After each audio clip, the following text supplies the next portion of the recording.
Hey T Squad, it's me Keisha, and I'm here with this week's All Tea All Shade Real Housewives of Salt Lake City Season 6 Episode 2 review. I wanted to point out that I forgot on the season premiere episode, which aired last week, the reason why Lisa wasn't there when they first began filming wasn't because she didn't want to be around Bronwin. It was actually because if you all remember, I did a story about how Lisa was holding out on her signing her contract because it was alleged that she wanted more money. That's what was going around in the blogs when they began filming. And that's why majority of the girls on the trip had an issue with it, because it was coming off like she thinks she better than us, that she deserved a raise over all of us. That's why majority of the girls was saying that it's coming across like she thinks she better than us. That was the behind the scenes tea that they couldn't say on camera, but keep that in your head. So we find out that the girls actually did sleep in that damn RV. I am shocked that they all participated, because baby, those were close quarters. Okay. So after breakfast, the girls sit down around the fire and just start talking about life and everything. And Heather gets really emotional talking about the fact that her youngest daughter is about to leave and go to college soon, but she's actually excited about it because she's ready for that part of her life to be over with, because it's everything attached to being previously married, the Mormon lifestyle, and being expected to be super mom and the best mom ever, and kind of play mama and daddy and all of these things that come along with it. And she's just wants to be done with that part of her life and not have that responsibility anymore. And so Bronwin, tries to relate to her and says it's different for her because her daughter, Gwen, is 18 as well and about to go off to college too, but she is actually trying her best to hold on to her, and she's even gone to the lengths of allowing her boyfriend to come and live with them.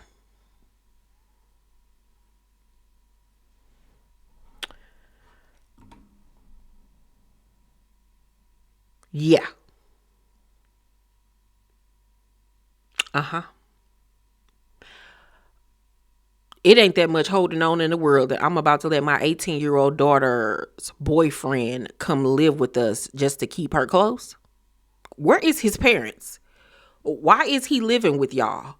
How is any of this acceptable? Like, what? Are they sleeping in the same room? Like, what? This is crazy to me. That is wild, because ain't no motherfucking way. I don't care how old you are. Unless y'all married and y'all need to crash for a second because y'all going through some financials, you're not having no woman live under my roof. Are you crazy? Are they sleeping with each girl? It's too much. It's too much. It's too much. And you would think with Bronwyn being a teen mom, she would be handling things very differently. I was shocked by that, but I was like, okay. But Heather being Heather finds a way to make it seem like Bronwyn was shaming her as a parent. And Bronwyn was like, girl, that is not what I was trying to do. I was actually trying to relate to you. Heather Meatloaf gets on my everlasting nerve, because what is your problem with Bronwyn? What has this lady done to you that is so freaking bad? Because I frankly don't understand, like, what is your issue with her? It gotta be nothing but like pure jealousy. That's all that it really honestly could be. And it's like, girl, get over it. Get over it. Like, please, because you look crazy. So Whitney jumps into the conversation and says, like, she wishes now at this point she could be a stay-at-home mom, but unfortunately she can't because they done blew all their money. So now she has to work. And, hopefully this is a life lesson for her and her husband, that y'all gotta be smarter. Gotta be real smarter. So they prepare to leave, and the RV gets stuck, and the girls get out to push the RV to get it out of the mud or whatever. But Mary stayed her ass on that goddamn RV. And I'm like, you, Mary. Mary said, I'm not pushing nobody's RV. Are you crazy? And I would have been sitting right there with Mary. We would have been trying to figure out our McDonald's order together. So back in Salt Lake City, Heather and Lisa link up together because obviously she signed a contract at this point. So they link up to have breakfast, and Heather, of course, runs and tells Lisa that Bronwin dropped the news that she did research on Lisa and her lawsuits and that she was basically there to annihilate her. Oh my goodness. And she totally put 10 on Twitty. Totally put 10 on Twitty because even if she did do her research, like she said, this was in the newspaper. It's public news. It's public access. Everybody saw it. Like, please stop, Heather. And it just sickens me how Heather just wants to beat up Lisa's butthole so bad. Like, she is such a pathetic middle-aged woman. It doesn't even make any sense. So Lisa was like, I live a very different life from all of you. And Heather in her confessional says, this is her problem. These little elite things, that make herself better and different. I get it. You don't want to be basic. You don't want to be normal, which just give us a little bit of credit. And I'm like, see, that's what you get because you so quick to run back and tell her what Bronwyn and the other girls were saying about her. But here she is once again trying to make y'all minuscule compared to her, like she's here and y'all down there. Like she don't see it for you, Heather. She never will. Lisa thinks she is better than all of y'all combined. She is a friend to none of you heifers. Lisa ain't a friend to herself, okay? So I don't understand what she think all this ass kissing is going to prove or do because she's never, ever gonna see it for you. Never. So Lisa was like, did anyone stick up for me besides you? She was like, did Meredith? And Heather was like, she defended you at first when the first lawsuit came up, but then it got really heated, especially when Angie piled on and co-signed everything Bronwyn said. So Lisa was like, oh, really? Wow. And I thought me and Angie were, working on things. I think the most disappointing thing is that Angie jumped on and Meredith didn't say a word.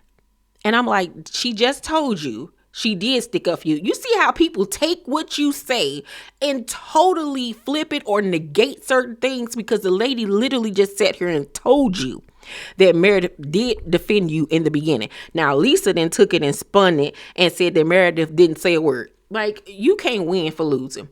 Then she started all that fake damn crying. And I'm like, here we go. Here's the first fake cry of the season.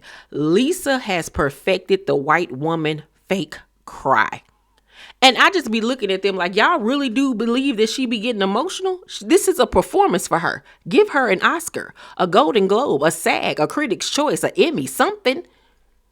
Because this is a whole performance, all right? Like, I would sit there like, are you done, girl? Because until a teardrop, you can stop. Like, this don't make no damn sense. You are not hurt by these heifers at all. At all. If anything, you're more hurt by the fact that your shit is being exposed. That's all that it is. And she's trying to fight her way through hell to squash all of the tea that's coming out on her ass. She can't help being in the hot seat. So Bronwyn and Whitney go skiing together and they've gotten really cool. And I really think that them getting close has to do with their genuine hatred of Lisa. I don't know if it's a real friendship here. I really have to wait and see. But after skiing, they discussed the double standards of Lisa coming for them. But then people like Heather and Meredith want to act like they wrong for airing out her dirty laundry, which is a double standard. Because it's like, what's good for the goose is good for the gander. Like, come on, she came at every last person at this damn table. So we not about to play and pretend like Lisa is this angelic person.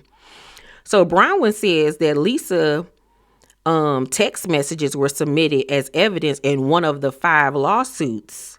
And her response in the courtroom papers was, it was too long ago for you to ask to be repaid, or we didn't have a payment schedule. So technically I didn't default on the repayment schedule.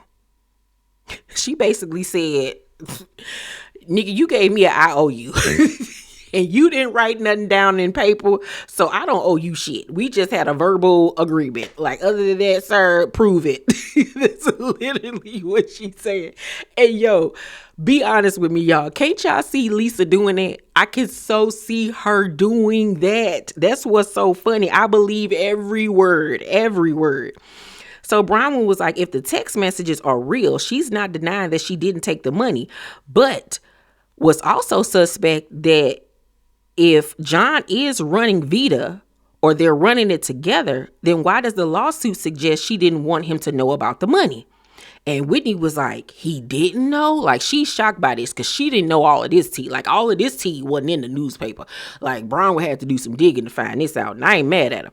So then the producers get even messier and show the paperwork on screen. So there's no denying this shit. Like, Lisa cannot deny anything that is being said, because we're seeing it for ourselves, the viewers, that Bronwyn is not lying to her. She's not making any of this up. So Bronwyn was like, she having some guy get her an Amex card under his credit. And Whitney was like, is this the same man Angie was talking about? And she was like, yep, especially, while she's sitting up here worried about what jewelry I put on my Amex card. She sits there and lets Brittany call me a gold digger. At least I'm spending my husband's money. You have a husband whose money are you spending? And I was like, and I oop, and I oop, and I oop. Oop-de-doo.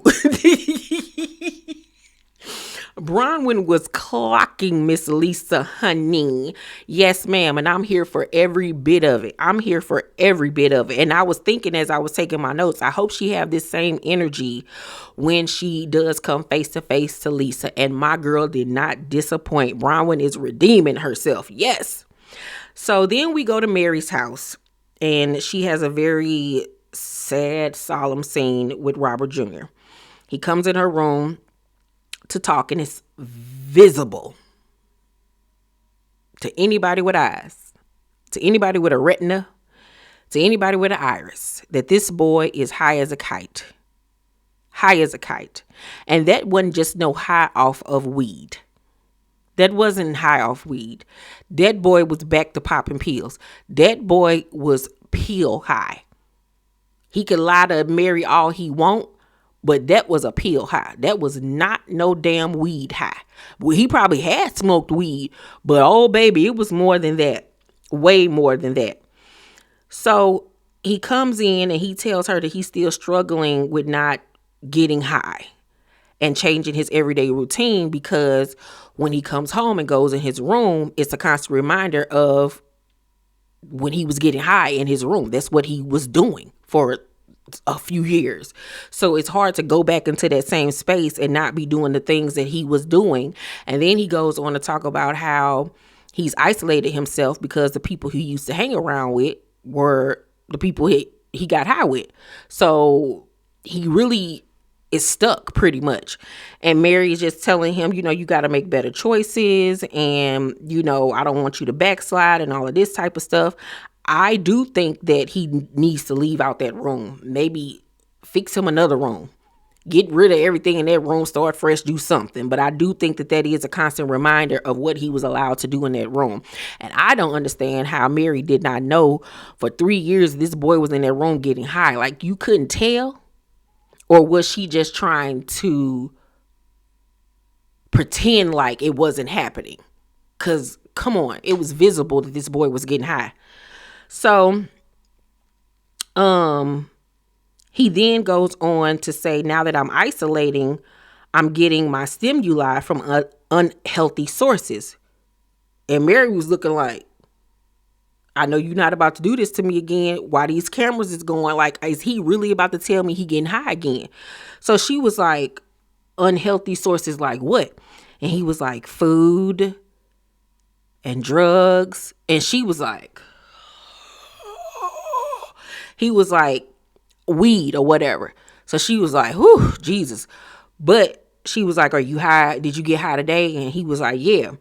And so he's saying that he beating himself up because he's not completely off of schmugs or whatever. Like he wants to be done, but he still has a crush with smoking weed or whatever. So Mary in her confession was like, this knocks the wind out of me, but I feel like his whole life I've been a helicopter mom, and it drove him to not wanting to let me down. So he didn't tell me the truth. It changed me to back off. And I think that backing off is the worst thing that she could do right now. I don't agree with that. That's just my perception of what I'm seeing from Robert Jr. I think right now her and Robert Sr. really need to be on his ass, because it's giving me y'all been backed off. The fact that he was allowed to be in that room just getting blazing high with his quote unquote girlfriend, wife, we don't know what the hell she is. Like, y'all was plenty hands off. Now it's time for y'all to get hands on and put y'all foot down. And if he can't do what y'all are asking him to do, then he gonna have to go. And then we all know he's still getting high. I just did the story 2 weeks ago about how he tried to break in them people's house through the doggy door to get to the white girl, the wife or whatever, and got into it, I guess, with her daddy or somebody. Like, the boy is out here wilding. And I also feel like 30 days in rehab was not enough for this man, especially for every schmug that he was doing. He was doing pills. He was doing, didn't he say heroin or something like he was out here getting high. Okay. He needs to be in treatment for like a year. He needs to go somewhere and be in treatment for a full year to help him. 30 days is not enough time for that young man. And he shouldn't be doing any kind of schmugs.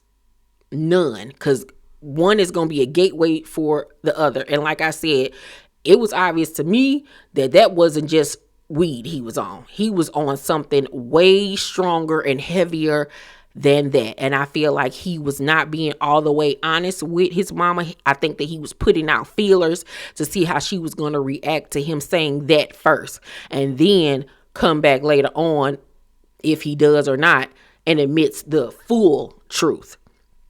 But I think, yeah, Mary and her husband got to be on some helicopter mom type stuff right about now. And I don't think it's because she says that she was a quote unquote helicopter mom. I think that from what I've seen with Robert Jr., I think that he was a spoiled child. He was an only child. She babied him, and she let him basically do what the hell he wanted to do. Pretty much. He has no work ethic, no drive, and that's because he's been sheltered and spoiled his whole life and able to do and as he wants to. You know what I'm saying? His daddy old as hell. Like, come on now, let's be honest. So, yeah. I just pray for him that he gets better before it gets worse. So Bronwyn and Heather have a one-on-one to see if they can be friends or just coexist. At this point, Bronwyn, fuck that bitch. Fuck her. Just coexist. Because ain't nobody got time for you to be trying to figure out if we friends or not, if you like me or not. I'm too old for that. Either you do or you don't, bitch. I don't give a fuck. And who the fuck is Heather to care whether or not she want to be your friend or not? Once again, Heather don't even like Heather. Heather don't like Heather. Heather don't even know who the hell she is as a woman, as a person, as a anything. Okay? Please. So Bronwyn starts things off by clarifying to her that she wasn't trying to offend her at the campfire. She was trying to relate. But once again, Heather sees things her way. They get off that conversation, and Heather asks why she was going at Lisa during the trip. And even with everything that Bronwyn was saying, like, girl, she came after me first, I'm just retaliating, Heather still made a way to blame Bronwyn and make Bronwyn be the culprit for everything, negating anything that was truthful or factual about the stuff that Lisa was doing. And that's why I was like, why even waste your breath having a conversation with somebody like that? Like, there's no point. No point. In the end of the conversation, Heather was just like, are we gonna be friends? And then they toasted, and then that was that. But there's nothing resolved because Heather does not like her. No matter how many times she sits up there and say, that's not true. You don't like her. You don't like her. And that's okay. You don't have to like everybody. But at this point, fuck her. With a long dildo. Girl, bye. So at the end of the episode, the ladies go to this socialite by the name of Amy's party at her home, I believe. And, this is Lisa's first time being around all the women, and I loved the fact that Lisa came in a Schiaparelli dress. I said, you better work, bitch. So Lisa asked Meredith and Brittany what was said about her on the camp, at the camp trip or whatever. Meredith was just like, it wasn't good. She trying to like watch what she say. She ain't trying to really throw nobody under the bus. But Brittany was like, girl, Angie compared you to Jen Shaw. And Lisa was like, no, she didn't. Like, really? Jen Shaw? Really? Brittany couldn't wait to tell it, honey. Brittany could not wait. So Lisa in her confessional was like, I was a good friend to Angie. When? When, bitch? When you was accusing her husband of being in a circle jerk? Like, ma'am, what? Huh? Are we watching the same show? Are you crazy? Girl, okay. So Lisa goes over to confront Angie. And Angie tells her that Bronwin was the one that brought up the lawsuits. And so Lisa was like, Bronwin didn't go to school, and I doubt she even went to college. So maybe don't believe everything Bronwin said, okay? So Bronwin comes over because she's overhearing the conversation, and we're going to have a little Keisha's theater right now. So Bronwin comes over and is like, you're not mad at Angie, you're mad at me, so we should talk. I don't want to talk to you. You're dismissed. Oh, I'm dismissed, Lisa? I think you mean, oh, please, judge, dismiss those lawsuits against me because I don't want to go to jail. I'm too pretty for jail. They're going to get me in jail. This has nothing to do with Angie. No, you're upset with me, Lisa. I'm right here, Lisa. Confront me. Me, Bronwin. You remember me? We used to be friends. Yeah, me, Bronwin. I don't like you. She's loitering at this point. She's loitering. She's loitering, you guys. She's loitering. Y'all, when that lady said that lady was loitering, I hollered. Because I was like, wait a minute. I ain't done, but let me make sure I know the definition of loitering. Y'all, loitering is the act of lingering in a public place with no apparent purpose or remaining in a place for an unlawful reason like smug use or trespassing. Baby, it was the lingering in a public place with no apparent purpose. I said, please believe I'm about to add that to my repertoire. Bitch, when I don't want to talk to a person and you're still in my face, you're loitering.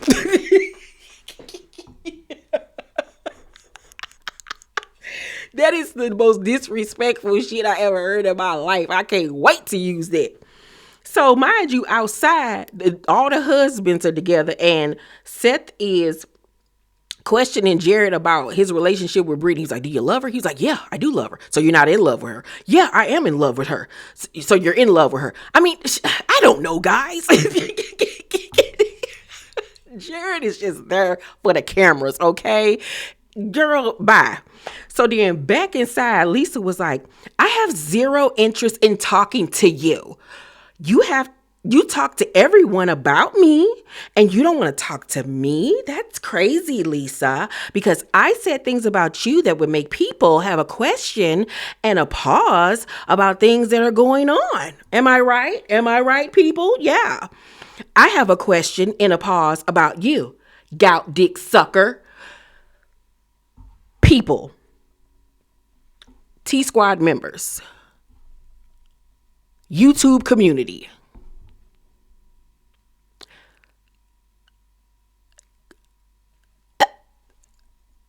gout dick sucker.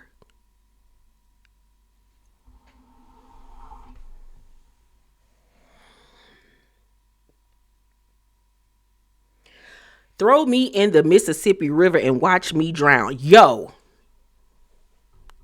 that was diabolical. We would have had to fight. I would have hit her with one of them wings on on that dress because no, you didn't just call me a gout dick sucker.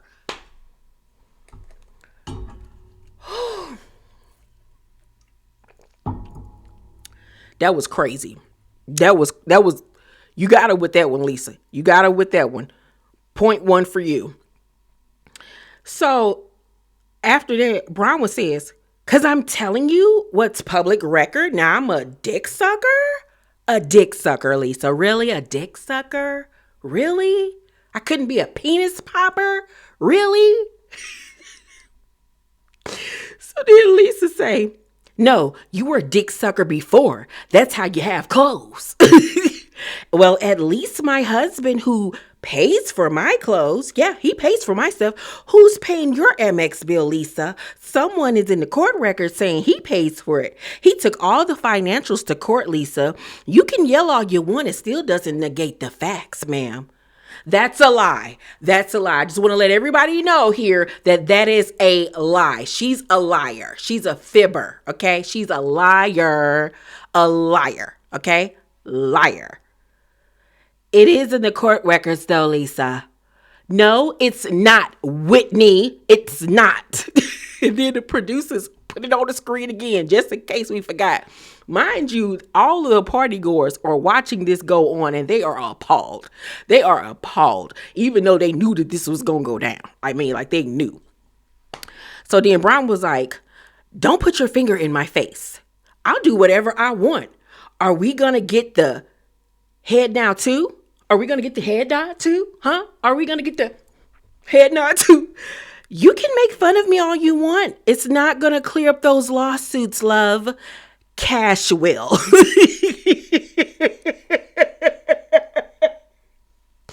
Cash will clear up those lawsuits. Not putting your finger in my face, Lisa. You can yell all you want. It's not going to do anything to me. Sticks and stones may break my bones, but words will what? Never hurt me, because I'm rich. You've been yelling all year long. I'm a liar. I'm a dick sucker. Do you suck dick? Yes, I do. And I love it. I just got done sucking dick before I got here. Did it in the car, as a matter of fact. Still got his cum on my gums. Yeah, I love sucking a dick. Have you met me? I love sucking dick too. Yeah. Now she's okay with sucking Todd's dick, but in Mexico, she wasn't. Actually, in my marriage, I've had ups and downs. In marriages, that's something that happens. Nobody's borrowed money behind their husband's back, though, but you, bitch. Is John not aware? Should I make him aware, Lisa? Now she thinks she's a lawyer. She didn't even go to college. Dummy. She probably got her GED. I don't have to be a lawyer to read the newspaper. Yeah. You should really go to school. You should go back to school.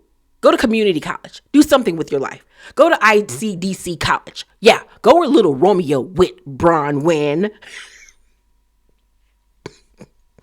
Oh, Lisa, you should go to work and pay those fucking lawsuits. That's what you should do. Oh, she is disgusting. You're such a fucking pig. I'm going to create a website and post all her lies. That's what I'm going to do. Oh, starting a negative online campaign. We know you love to do that, Lisa. You've done that to many of us already. So I love that you're threatening to do that again. Good luck with that, love. Yo.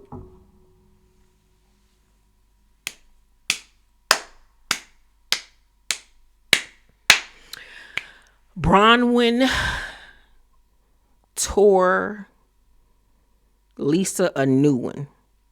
Lisa thought she was about to come in there and eat her up and got ate the fuck up. The only good line she got off was the GOUT dick sucker. Bronwyn was tearing her ass up from left to right. She was literally swinging her ass around that goddamn room and just dicking her in the face because she was hitting her with nothing but facts. Nothing but facts. And Lisa could only say, that's not true. That's a lie. And then the producers are showing us that it's all factual. So it negates everything that she's freaking saying. She got manhandled, okay? Bronwyn did her big one. I was so proud of Bronwyn because she ate her the fuck up. And I don't even care for Whitney, but just seeing Whitney sit there with so much glee on her face and backing up Bronwyn gave me life. gave me life. And it was so funny because Lisa saw halfway through the argument that she was not about to win this. And then when she got hit with that TKO at the end, it went from you're disgusting, you're a pig, and I'm going to create a website with all of your lies. Okay, Monica Garcia. But y'all had an issue with Monica being on a blog on Instagram telling y'all business, but then you threaten to do the same thing. That's why I was like, y'all are fucking hypocrites. Y'all are fucking hypocrites. Bring Monica back. Justice for freaking Monica. And mind you, last week, doing behind the scenes of Watch What Happens Live, a viewer asked Andy, would he ever bring Jen Shaw or Monica Garcia back? He said, I never want to see Jen Shaw again. Okay. I was like, hallelujah, thank you, Jesus, because y'all know I've already said and made it clear I don't think that she should be rewarded with coming back on that show. Now, he didn't say anything about Monica, but I really want Monica to come back. Y'all already know about that because what they did to her was so foul and effed up. But yeah, she got Lisa. She got Lisa ass. She got her. And so my thing is, was she having an affair with the man that she was getting money from? So much so that she didn't want her husband to find out that they didn't have enough money to cover product and finances? Like, because who is this man you getting money from? What is going on? And was it just me? But did y'all peep the tension between her and John in the car? They just kept on looking at each other. It ain't all good in the hood over there. That marriage is on rocky grounds. And like I said to y'all, it's obvious at this point that Lisa's going to be the one that go and digs into Bronwyn's past and pull up the fraud stuff with her and everything or whatever. Because she posted tonight on social media, basically, I'll get the last laugh, pretty much, or whatever. But yeah, I cannot wait to see how this plays out. This was another great episode. I'm going to give it an A. The ladies are showing up and showing out, and I am just getting my whole entire life because these chicks be having me cracking up. This is the best cast ever. It is a screwball cast of outcasts because they're all freaking crazy and I'm here for it. But Meredith better pick it up before she gets shipped out because she ain't bringing the energy. We need for her to bring the energy. I need for Meredith to get activated because when Meredith get activated, it is the best thing ever in life. You may leave. I can't wait till she get activated. Y'all let me know what y'all thought though of tonight's episode. Did y'all enjoy it as much as I did? Let's talk about it down below in the comment section. Please make sure to thumbs up this video, subscribe to my channel, and turn on your post notifications so you guys know when my videos drop. I love you, T Squad, and I will see you guys on my next review. Bye.